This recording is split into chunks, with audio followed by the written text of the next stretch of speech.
Darling Prabhas కథానాయకుడిగా నటించిన తొలి చిత్రం ఈశ్వర్. ప్రముఖ దర్శకుడు జయంత్ సి పరాన్జీ తెరకెక్కించిన ఈ సినిమాతోని శ్రీదేవి విజయ్ కుమార్ కథానాయికగా టాలీవుడ్ ఎంట్రీ ఇచ్చారు. రేవతి, శివకృష్ణ, రవికాంత్, కె అశోక్ కుమార్, బ్రహ్మానందం, అల్లరి సుభాషిణి, అభి ఇతర ముఖ్య పాత్రల్లో ఆకట్టుకున్నారు.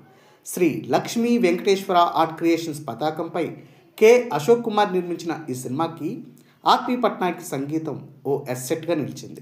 2002 నవంబర్ 11న విడుదలై అలరించిన ఈశ్వర్ అఫీషియల్ పేపర్ యాక్ట్ ప్రకారం ఎక్కడెక్కడ అర్ధశత దినోత్సవాలు జరుపుకుందో ఈ వీడియోలో చూద్దాం.